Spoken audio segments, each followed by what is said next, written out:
Muy bien, hermanos, estamos ya en nuestra clase y repartí allí las notas. ¿Tienes una, Mariel, hermana? Sí. Ok, ¿todos tienen? Ok. Vamos a estudiar hoy el capítulo 3 de este libro sobre un curso de doctrina cristiana, ¿verdad? Y llegamos al capítulo 3 que se llama Arrepentimiento y Fe. ¿Ok? Requisitos de una verdadera confesión. ¿Te mueve tu corazón a ser cristiano? ¿Te gustaría realmente conocer y confesar a Jesucristo como tu propio Salvador y Señor? Preguntas importantes, ¿verdad? ¿Quieres estar en paz con Dios? Entonces tienes que cumplir los requisitos de una verdadera confesión de fe en Cristo. Recuerden, confesión está relacionada con el verbo confesar, ¿verdad? Cuando uno se confiesa con alguien es que uno le dice algo a alguien. Y en este caso, cuando confesamos a Cristo, cuando decimos que tenemos fe en Cristo, pues le estamos diciendo: Señor, yo creo en ti, creo que tú eres mi Salvador, creo que tú eres el que me perdonas, el que me salvas, etcétera, etcétera. Entonces, para que una confesión de fe en Cristo sea creíble, válida, legítima o bíblica más bien, pues hay ciertas cosas que debemos saber. Porque, como ustedes saben, el Señor Jesucristo, en el Evangelio de Mateo, capítulo 7, al final del Sermón del Monte, en el día del juicio, muchos van a ir a Él y van a confesar, ¿verdad?, que eran sus seguidores, que hacían milagros, etc. Y el Señor Jesucristo les dirá: apártense de mí, hacedores de maldad, nunca los conocí. Es decir, nunca los reconocí como mis verdaderos hijos e hijas, porque su confesión de fe y la práctica de su fe era falsa, deshonesta. Los dos elementos básicos de una verdadera confesión son el arrepentimiento y la fe. ¿Ok? Aquí estoy tratando de hacerlo lo más grande que pueda para los hermanos de Zoom. Ahí está. Dos elementos básicos de una verdadera confesión: arrepentimiento y fe. Estas no son dos actividades separadas y distintas de una persona renovada. Es decir, no vamos a distinguir la mayoría de las veces cuando alguien que ha sido renovado, transformado, convertido, que primero se arrepiente y después tiene fe, o primero tiene fe y después se arrepienten, sino que son dos actividades que están interrelacionadas, entretejidas. No se puede tener una sin la otra.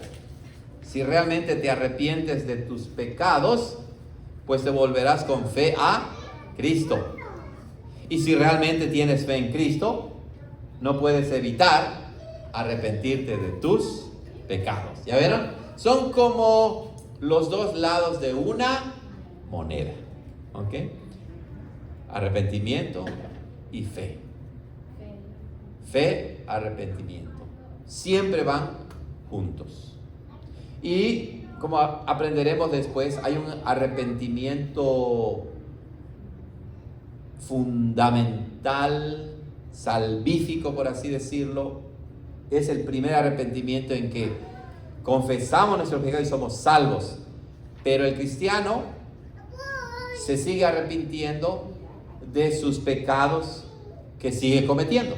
Pero hay un arrepentimiento para salvación, fundamental, inicial, que ya no se vuelve a repetir. Los otros arrepentimientos son parte de nuestra santificación, son parte de nuestro crecimiento en la fe. Muy bien. Tampoco una viene antes que la otra. Vienen juntas. ¿Ok? Vienen juntas.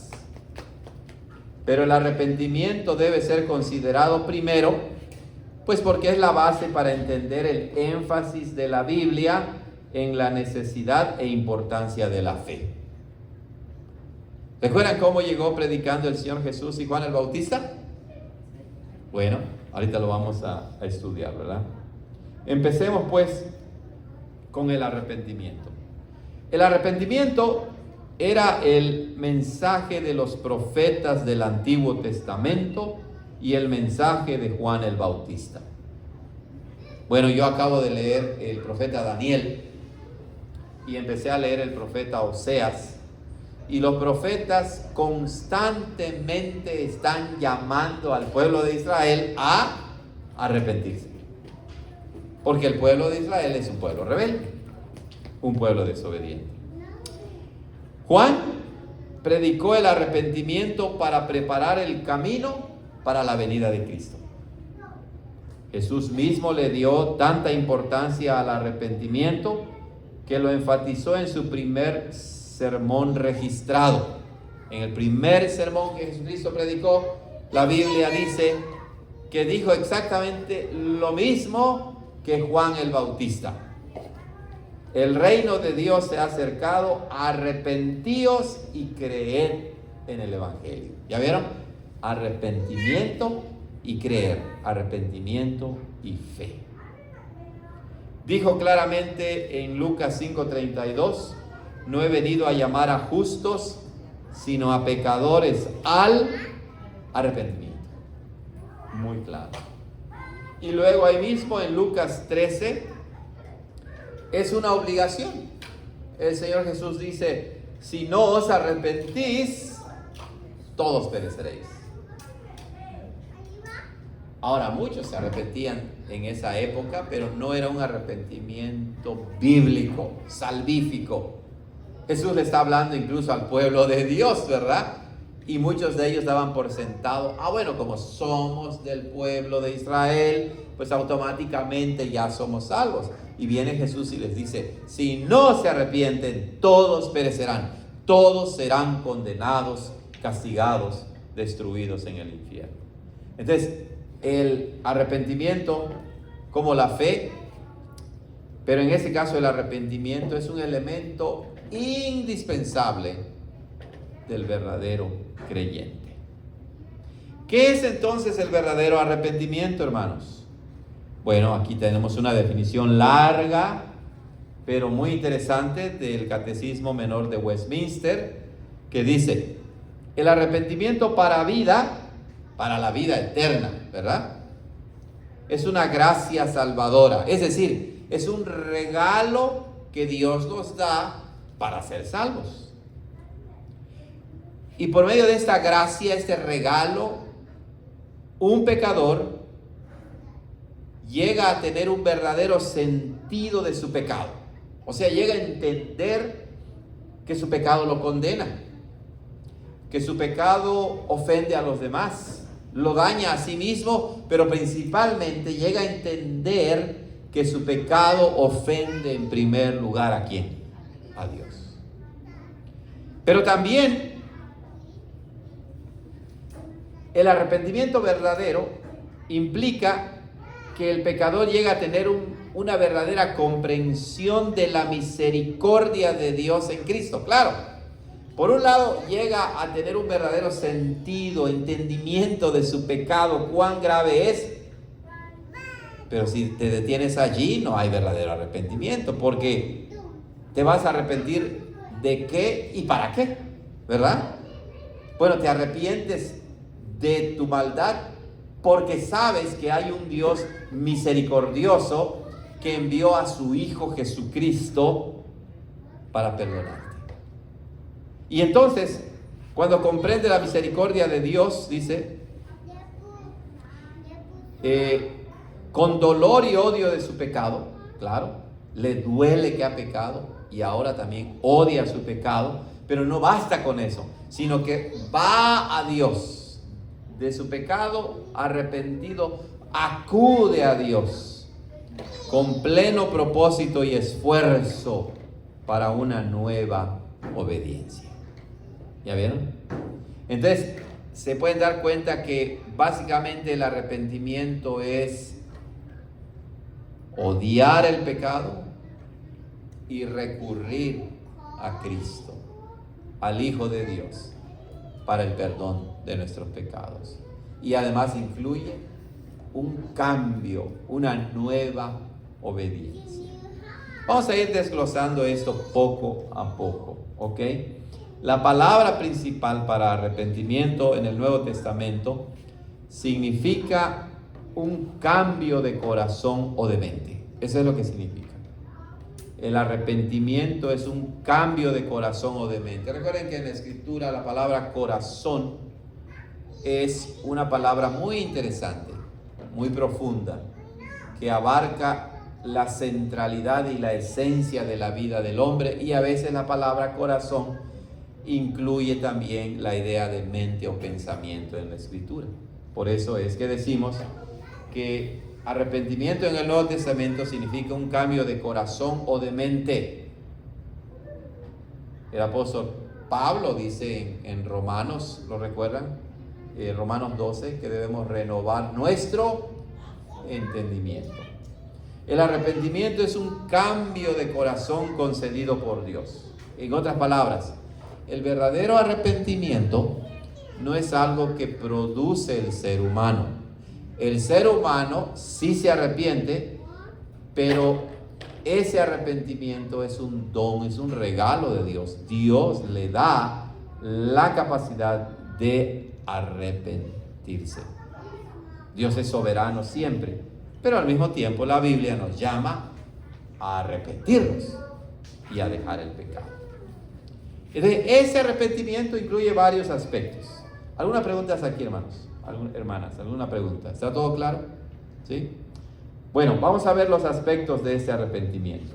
Número 1, admitimos que somos pecadores.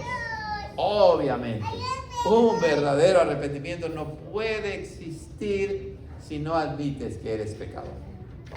El primer aspecto del arrepentimiento es el reconocimiento del pecado. Toda tu actitud hacia el pecado debe cambiar. Así es. Si antes te deleitabas en el pecado, ahora ya no. Tiene que cambiar tu actitud. Debe. ¿Sí, hermano? Correcto. Sí, porque sí existe esa noción aún dentro del cristianismo, ¿verdad? De que sí me arrepiento, pero en realidad no soy tan malo. O sea, en realidad Dios no tuvo que perdonarme gran cosa. No. Tenemos que reconocer que somos pecadores condenados y sin ninguna esperanza aparte de Cristo. Muy bien. No puedes admitir tu culpa si en tu corazón realmente crees que eres inocente. Dice Romanos 3:20, por medio de la ley es el conocimiento del pecado. Es decir, cuando lees la ley, cuando lees la palabra de Dios, la palabra te revela, te muestra cuán pecador eres. De modo que entonces medimos nuestro pecado no según nuestra propia medida humana, sino la medimos o debemos medirlo según la regla de Dios mismo, que es su palabra. Esa es la regla perfecta. La ley de Dios exige, como Jesús recordó a los fariseos, que ames al Señor tu Dios con todo tu corazón y con toda tu alma y con toda tu mente, y que ames a tu prójimo como a ti mismo. Eso no lo hace nadie puede hacerlo. Si hasta nosotros mismos nos odiamos luego, ¿cierto o no? ¿No les ha pasado que dice uno, ¿por qué soy así? Porque no soy diferente. Bueno, esa es una indicación, ¿verdad?, de que si a nivel humano no podemos amarnos a nosotros mismos como debemos, no podemos amar a otro ser humano que está a nuestro nivel, ¿cuánto más vamos a amar a Dios, que es Dios, no es ser humano? Debemos admitir nuestro pecado, debemos tragarnos nuestro orgullo y dejar de adormecer nuestra conciencia culpable haciendo comparaciones reconfortantes con los demás. Y es que así somos, ¿verdad? Si te mides con el vecino o la vecina, puedes encontrar alguna razón para levantarte el cuello, ¿verdad? Y al menos dices, yo no soy como la vecina gritona y grosera. O yo no soy como el vecino de al lado, ¿verdad? Que ay.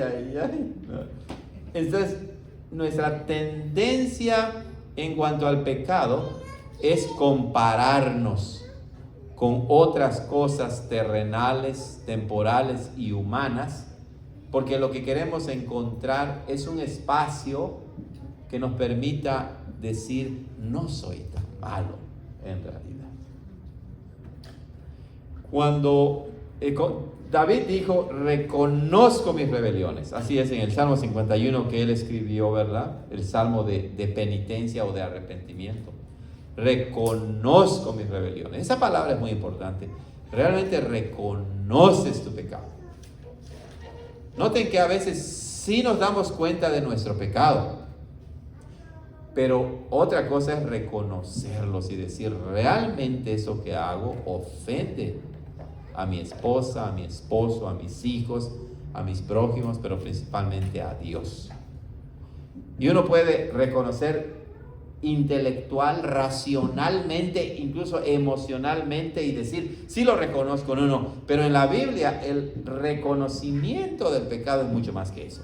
El verdadero reconocimiento del pecado te llevará a odiarlo y dejar de cometerlo. Pero cuando uno reincide, es decir, caes otra vez en ese mismo pecado, te das cuenta que nuestro reconocimiento del pecado nunca es perfecto en esta vida. Mejoramos, vamos mejorando, ¿cierto o no? ¿No les ha pasado que luego se ponen de gruñones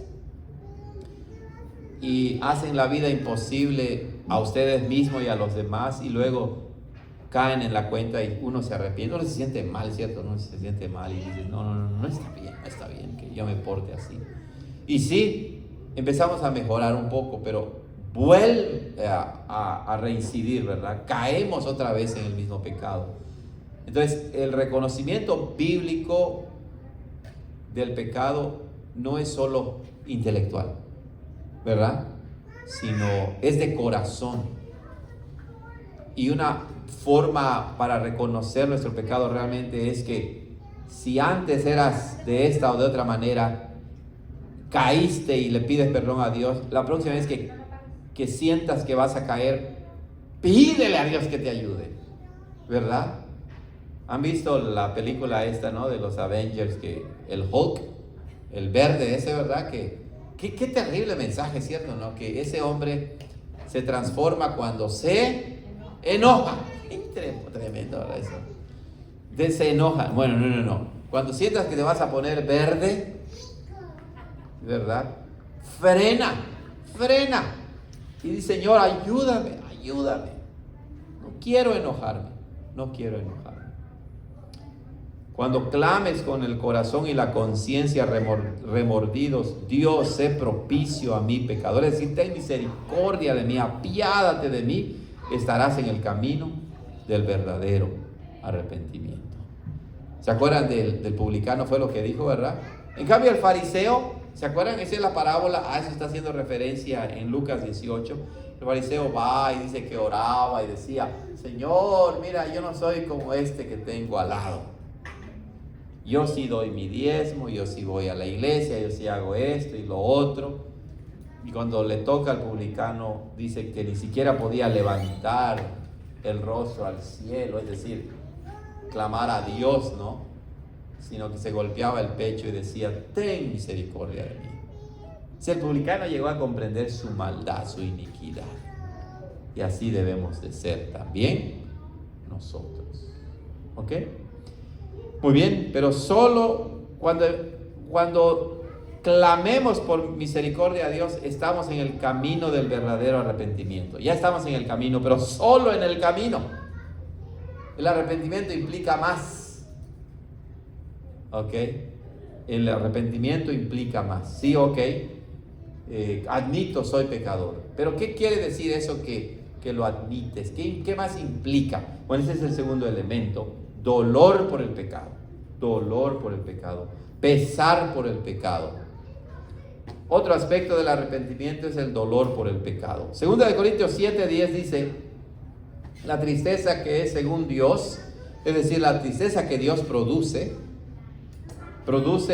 arrepentimiento para salvación. ¿Ya vieron? Cuando nos entristecemos por nuestro pecado, cuando sentimos dolor y pesar verdaderos por el pecado, vamos a arrepentirnos para salvación. Esto no es mero remordimiento, no es solamente un sentimiento de pesar y autocompasión. Pablo llama a este último tipo tristeza del mundo y señala que produce muerte. Sí, es cierto. Es interesante cómo el apóstol Pablo habla de la tristeza que es según Dios y de la tristeza según el mundo. En el mundo vemos mucho arrepentimiento que en último análisis realmente es solo remordimiento. Es solamente sentirte mal y después autocompadecerte y decir ya no lo voy a hacer, pero te volteas y sigues en la misma situación. Esa es la tristeza de muerte, esa es la tristeza del mundo que lleva a la muerte. ¿Por qué esa tristeza? ¿Por qué ese remordimiento? ¿Por qué ese falso arrepentimiento mundano, no de acuerdo con la palabra de Dios, lleva a la muerte? ¿Por qué? Porque no te lleva ¿a quién? A Cristo, para que realmente te perdone y te salve. ¿Verdad? Por eso el apóstol Pablo dice eso. Bueno, como cristianos nosotros también nos arrepentimos según el mundo, ¿cierto o no? Nos dolemos y nos entristecemos según el mundo, aún siendo cristianos, de los pecados que cometemos. Pero Dios quiera que de ahora en adelante nuestro arrepentimiento continuo, ¿verdad? Ya como cristianos, sea según Dios, no según el mundo. ¿Recuerdan a Judas? Él se lamentó profundamente de haber traicionado a Jesús. Se lamentó. Se sintió perfectamente miserable por lo que había hecho, pero salió y se ahorcó. Ahí está ilustrada la enseñanza del apóstol Pablo con respecto a las dos tristezas. La tristeza según Dios y la tristeza según el mundo. La tristeza de Judas, el arrepentimiento de Judas fue según el mundo y lo llevó a la muerte, no solo física, sino también espiritual y eterna.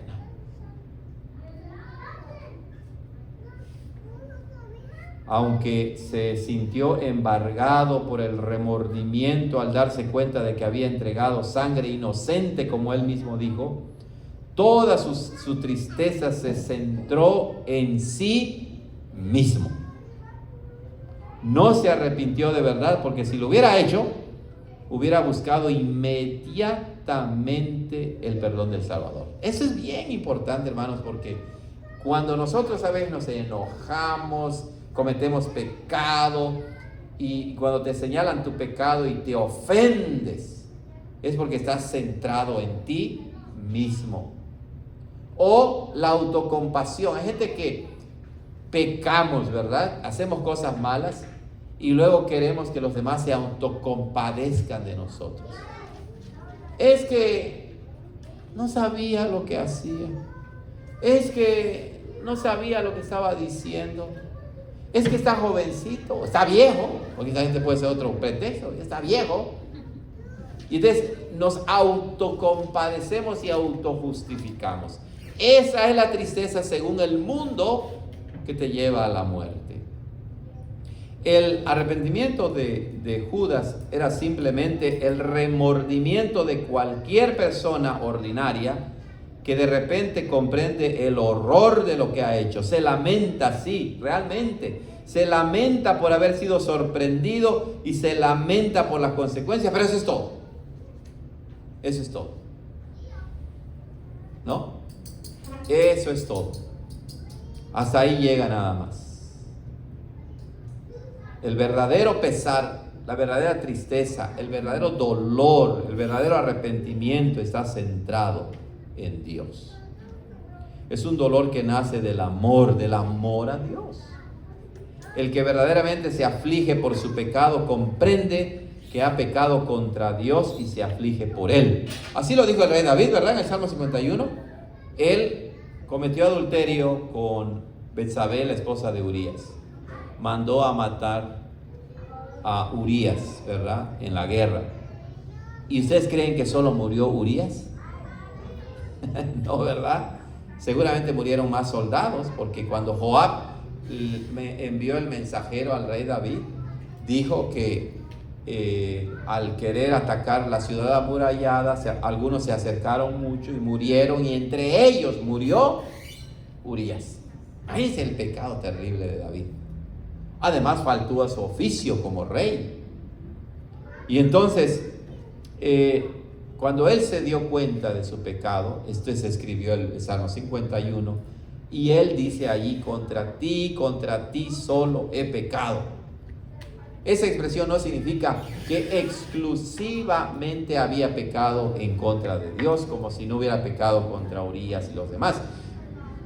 Pero la idea fundamental es correcta. El pecado es ante todo y en primer lugar una ofensa contra Dios.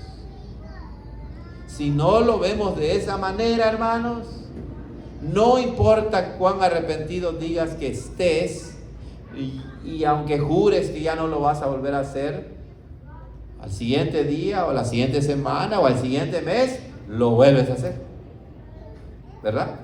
Aunque no lo hagas, si lo haces por tu sentirte bien. Claro, así es incorrecto.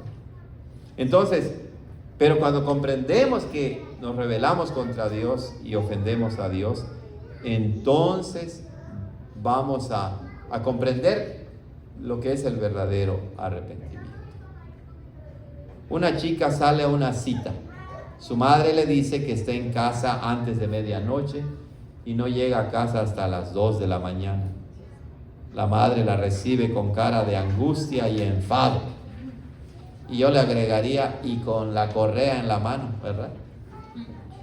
Jennifer, no podía irme a la cama hasta que llegaras a casa. Estaba muy preocupada por ti, dice la mamá.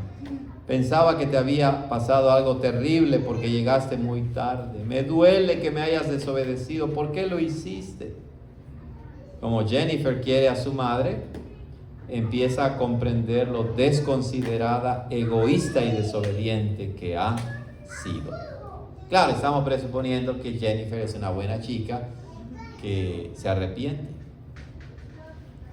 Pero si no lo es, ni siquiera voltean a ver a la mamá, ¿verdad? Se van a su cuarto. Madre, dice ella, siento mucho haberte desobedecido. No pensé en lo preocupada que estarías. Y lo dice en serio. Ese es el verdadero pesar. Porque ella, por amor a su madre, se arrepiente y dice: no quiero ofender más a mi mamá. Bueno, la idea es la analogía del arrepentimiento de una hija en relación a su madre. Y el dolor del pecado, entonces, dolor por el pecado, debe nacer también del amor a Dios. A Dios. El pecador arrepentido se entristece porque ha entristecido a quien tanto lo ama. ¿No? ¿Se acuerdan del hijo pródigo? ¿Verdad? El hijo pródigo. Pródigo significa derrochador, despilfarrador, porque despilfarró, ¿cómo se dice? Desperdició todo su dinero, ¿verdad? Y entonces, ya que estaba comiendo de la comida de los cerdos, ¿verdad? Se dio cuenta y dijo: ¿pero qué estoy haciendo? Y ensayaba. ¿Se acuerdan que ensayaba el hijo pródigo? Y decía: bueno, voy a ir y ¿qué digo? Y una de las cosas que dijo es: ya no soy ni siquiera digno de que me llames tu hijo. Se dio cuenta de cuánto había ofendido a su padre. Nosotros nos damos cuenta de cuánto ofendemos a Dios. Ahí está. Nos damos cuenta realmente de que nuestro pecado, cualquiera que sea, ofende a Dios. Si nos damos cuenta, entonces lucharemos. No hay perfección, pero sí el verdadero creyente arrepentido lucha, ¿cierto?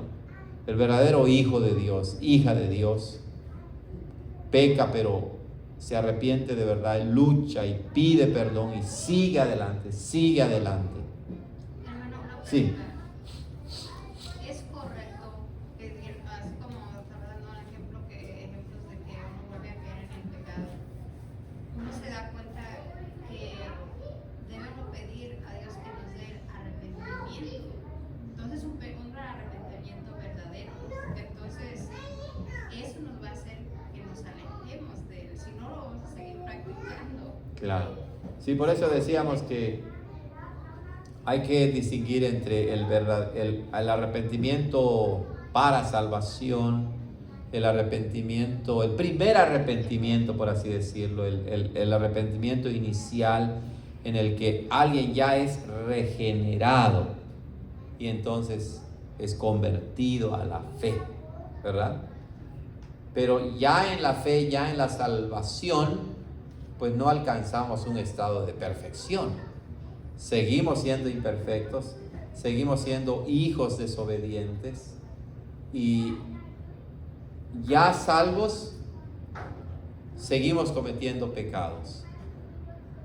Y de esos pecados tenemos que arrepentirnos también para ir abandonando el pecado más y más y más y más. Claro, si alguien ya reincide, cae constantemente en el pecado y dice que se arrepiente y vuelve a hacer lo mismo y vuelve a hacerlo, uno ya empieza a dudar y decir, yo no sé si esta persona realmente se ha arrepentido para salvación. Pero claro, eso solamente lo sabe Dios, ¿verdad? Porque aún el rey David, si no, Dios le mandó a un profeta para Sí. hacerle bien. O sea, Sí. uno dice, ¿será que él nunca le recomendó nada hasta que llegó él? O sea, aún siendo hijos de Dios como el rey David, hermana, eso es algo impresionante. Aún siendo el rey David, aún siendo hijos de Dios, llegamos a endurecernos tanto. Sí, así es. Podemos estar bien en ciertos aspectos de la vida, pero hay otros aspectos que somos como piedra. Y entonces, a veces como el rey David, necesitamos de alguien más que venga y nos confronte y nos diga nuestro pecado. Porque eso fue lo que Dios hizo con David. Le envió al profeta Natán y lo confrontó directamente. La persona que Para con Dios, entonces él no se había arrepentido. no se había arrepentido de ese De pecado. eso, no de para ese. salvación, Correcto. sino como cristiano, dice, no estaba viviendo en integridad. Claro, o sea, el relato mismo del rey David de ese evento te muestra que para él su plan había salido perfecto. Esa era su justificación. Ok, bueno, ya se murió Urías, ¿verdad? Así es la guerra. Y ahora sí llama a Betsabé y pues ya no me acusan de adulterio, pues porque quién lo sabe, ¿verdad? Yo soy el rey. Y entonces estaba bien. Es más, cuando Natán todavía llega y le da la parábola, ¿no?, de este hombre pobre y el rico, él se enoja y dice, ¿cómo es posible? Y no veía su propio pecado. Hasta que Natán le dice, ese hombre que merece la muerte, eres tú. Y se supone que fueron años, ¿no?, que estuvo así. No fueron años porque no sabemos exactamente cuánto tiempo. Ya había nacido el bebé. ¿Te acuerdas? Y de hecho el bebé nació y después murió. Entonces al menos el rey David estuvo, yo creo, un año pensando que no había ningún problema. Impresionante. El gran rey David. Así es. ¿Alguna pregunta, hermanos de Zoom? ¿Alguna pregunta o comentarios sobre el arrepentimiento? Muy bien. Entonces ya vimos dos aspectos del verdadero arrepentimiento. ¿Cuál es el primero? Reconocer el pecado, dolernos por el pecado, y ahora volverse del pecado a la justicia. Claro. Ahora dejas el pecado y vas a Cristo.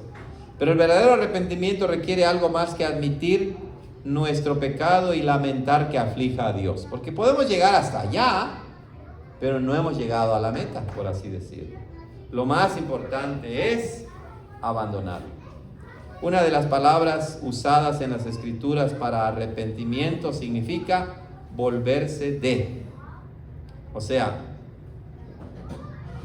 abandonar lo que hacías, te vuelves de, dejas lo que estabas haciendo.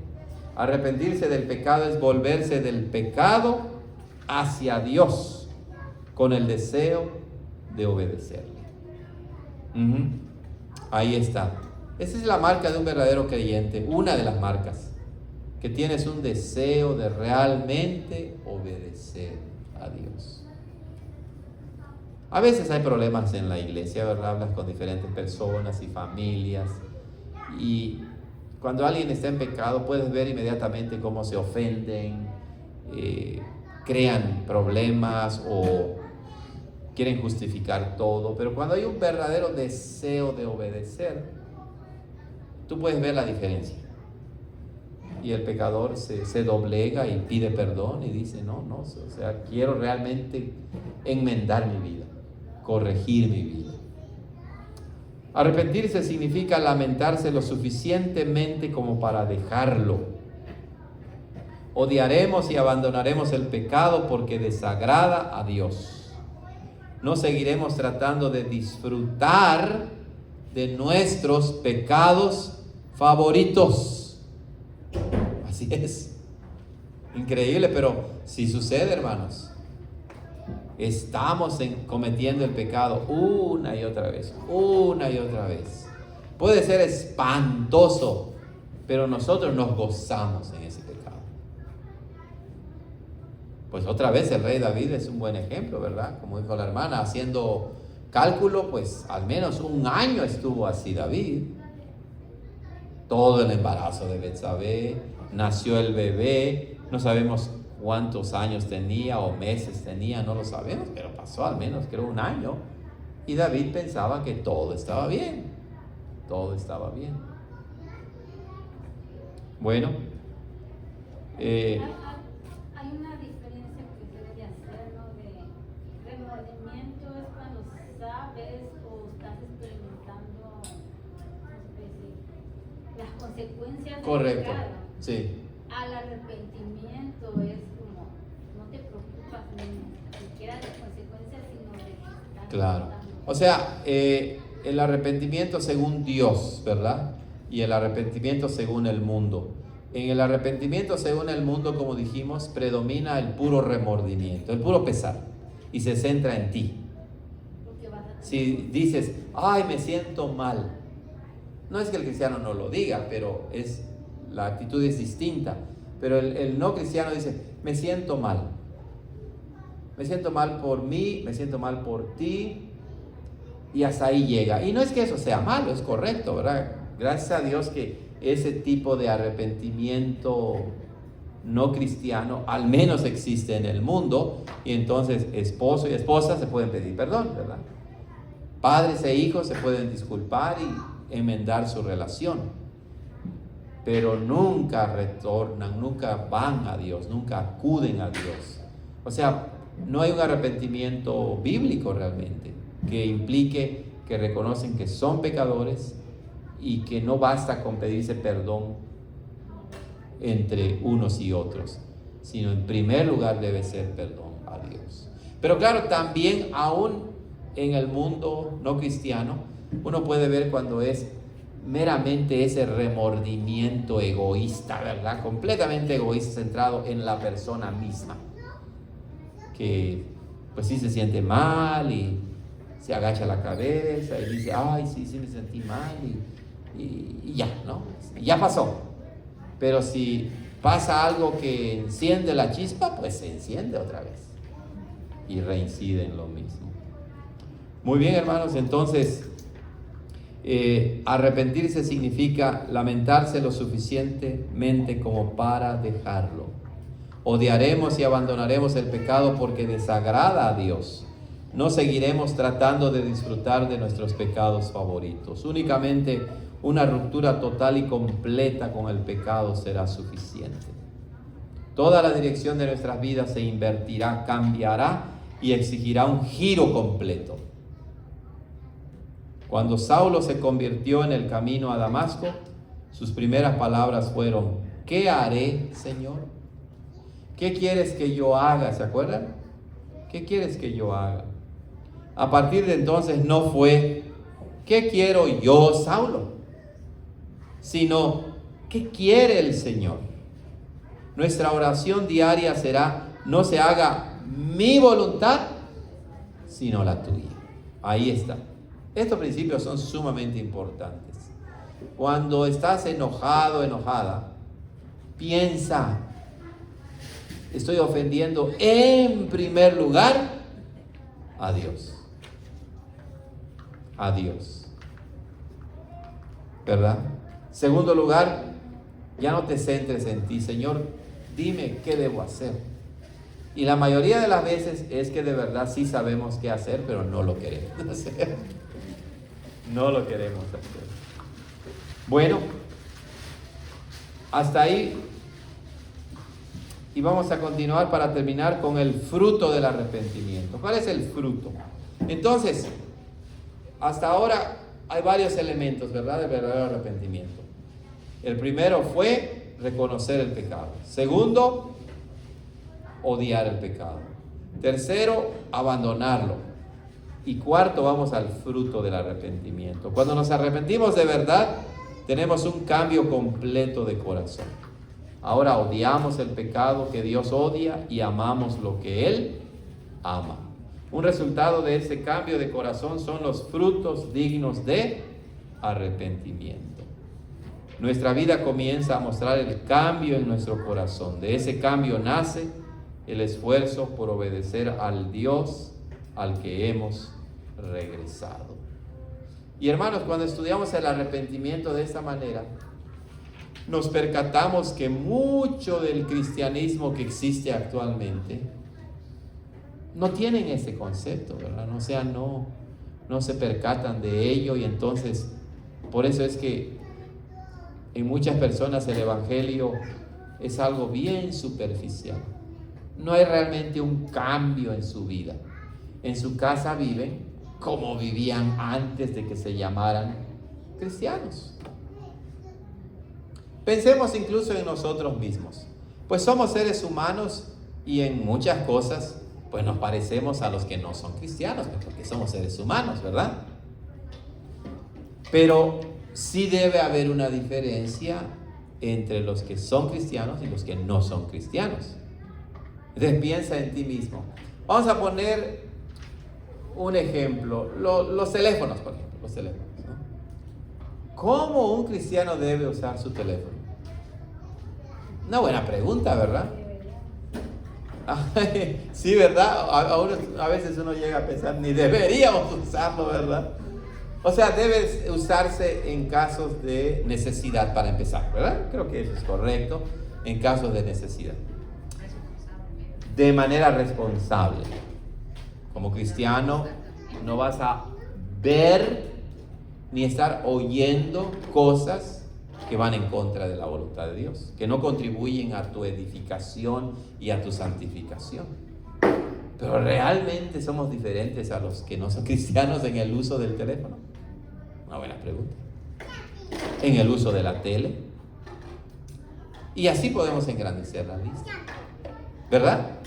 Entonces, cuando hay un verdadero cambio, entonces decimos: Señor, muéstrame qué debo hacer. Empieza a ver frutos en tu vida, frutos en tu vida.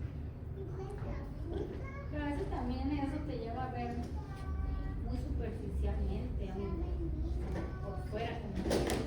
Porque hay muchas personas que viven bien, o sea, son Correcto. viven correctamente, Correcto. mejor que nosotros. Por eso es que Pero pues, no. Por eso es que la diferencia, hermana, muy bien dicho, no es solamente externa. Porque hay muchos que no son cristianos y viven vidas civiles correctas. Gloria a Dios por eso. Nada en contra de eso. Recuerden, todo eso es obra del Espíritu Santo en las personas, no es que ellos lo produzcan ellos mismos. Dios actúa y les permite vivir una vida decente y honesta, ¿verdad? También quieren ver cambios extremos. Por ejemplo, mi papá me dice, ¿ha visto cambios en otros cristianos, digamos, que eran borrachos, Sí. drogadictos o malos esposos? Sí. Y que dice, bueno, va a la iglesia y se ve un cambio. Pero me dice a mí, ¿y tú? Porque según para él yo soy, o siempre he sido buena muchacha, Sí. lo bueno, Sí. se mira por fuera. Exacto. Pero no ves lo que hay. Exacto, por eso decimos que el cambio genuino es un cambio del corazón en relación con Dios, ¿verdad? En relación con Dios. Una familia no cristiana, pero externamente modesta, decente, ordenada. Pero si no tienen en cuenta a Dios, ¿verdad? Si no honran a Dios, pues todo lo que hacen es para gloria de ellos mismos, pero no es para gloria de Dios. Entonces, regresando a ese punto, decimos, bueno, ¿cómo es que me diferencio yo y mi familia de los vecinos, por ejemplo? ¿Verdad? Al menos no tengo mi musicota ahí, ¿verdad? Molestando a todos los demás. Bueno, hay cristianos que sí tienen sus alabanzas, pero a todo volumen. Entonces, es algo que uno debe de reflexionar, ¿verdad? Para no tener un cristianismo meramente superficial, como siempre hemos dicho. Lo primero que te debe diferenciar a tu vecino es que no vas a estar comparándote. Pues sí, ¿verdad? Así es. Pero esta obediencia que brota del arrepentimiento no merece la misericordia de Dios. Cuando nos arrepentimos y obedecemos, no estamos ganando la misericordia de Dios. No, porque la salvación es un regalo, es por gracia. Por muy importante que sea el arrepentimiento para la salvación, todas las lágrimas del mundo no pueden hacernos estar bien con Dios. O sea, no podemos chantajear a Dios. No podemos decir, Señor, mira, estoy llorando, mira, me estoy golpeando la cabeza, me estoy dando con sogas y alambres en la espalda. Ahora sí, perdóname. No es así. El perdón de Dios no es la recompensa por nuestras lágrimas y frutos de arrepentimiento. Y a mí como que se me figura que este tipo de arrepentimiento es el que se promueve en las iglesias donde cada domingo hay llamado al altar. Cada domingo. Y los que pasan siempre son los mismos. Y uno dice, ay, ¿no? Ahora ¿es malo un llamado al altar necesariamente? No, pero hay que entender, ¿verdad? Hay que ser maduros. Entonces, hay gente que piensa porque se arrepiente y llora y grita y ya, entonces Dios ya me va a perdonar. Es un arrepentimiento centrado en uno mismo, es algo psicológico, ¿verdad? Es algo en que tú te autoengañas y te autojustificas. Si lloro más y grito más y lamento más, entonces Dios me va a perdonar más. No es así. No es así. El propósito del arrepentimiento no es derretir el corazón de Dios hacia nosotros. No. El propósito del arrepentimiento es hacernos conscientes de la falta de esperanza y la falta de ayuda de nuestra condición pecaminosa y llevarnos, incluso impulsarnos a Cristo en busca de perdón. Es ir a Él y decirle, perdóname por tus propios méritos, no por mis lágrimas y mis llantos. Cuanto más nos arrepentimos, más comprendemos que nuestro arrepentimiento es imperfecto, ¿cierto o no? Mientras más te arrepientas, más te percatas que eres imperfecto, porque te llegas a percatar de la perfección de ¿quién? De Dios. Que Él no está a tu nivel humano. Él es Dios. Y nunca llegarás al estándar de la perfección del Dios Todopoderoso. Nunca. Como nuestro arrepentimiento nunca es perfecto, por eso necesitamos a un Salvador. Entonces la salvación no es por arrepentimiento. Aunque para ser salvo tenemos que arrepentirnos. La salvación es por medio de Cristo.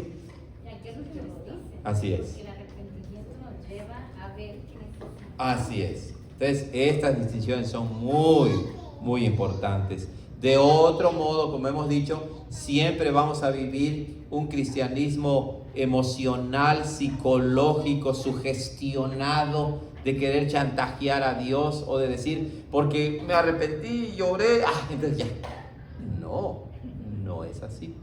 Todo está centrado en uno mismo. Pero el arrepentimiento verdadero está centrado en Dios. ¿Quién es Dios? Su naturaleza. Ves su perfección, su justicia y su santidad, y después te ves a ti y dices, no merezco nada, nada. Pero por causa de Cristo, Él me perdona y me redime y me salva y me hace una nueva persona. Amén. Preguntas finales, hermanos, comentarios para terminar. Hermanos de Zoom.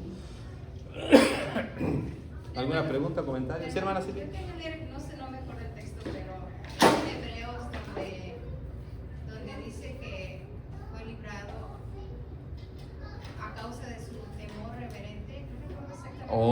Pero que antes dice con gran clamor, de Cristo, ¿verdad? Que dice con gran clamor y lágrimas, pero no solamente eso, sino a causa de su temor reverente. No recuerdo cuál texto es. Sí, hermana, sí recuerdo esa palabra, pero no recuerdo exactamente dónde está. Bueno, lo que podemos decir ahí en primer lugar es que el temor de Cristo es perfecto. Claro. No, y el temor de Cristo es perfecto. 5, 7. Hebreos 5, 7 dice: el cual, hablando de Cristo, en los días de su carne, ofreciendo ruegos y súplicas con gran clamor y lágrimas al que lo podía librar de la muerte, fue oído por su temor reverente. Correcto. O sea, no es malo expresar nuestro corazón, nuestros sentimientos y emociones a Dios. No es malo, ¿verdad? Pero basar la causa de nuestro perdón en nuestras emociones y en nuestras lágrimas es el error. ¿Sí se dan cuenta de la diferencia? Entonces, el verdadero arrepentimiento produce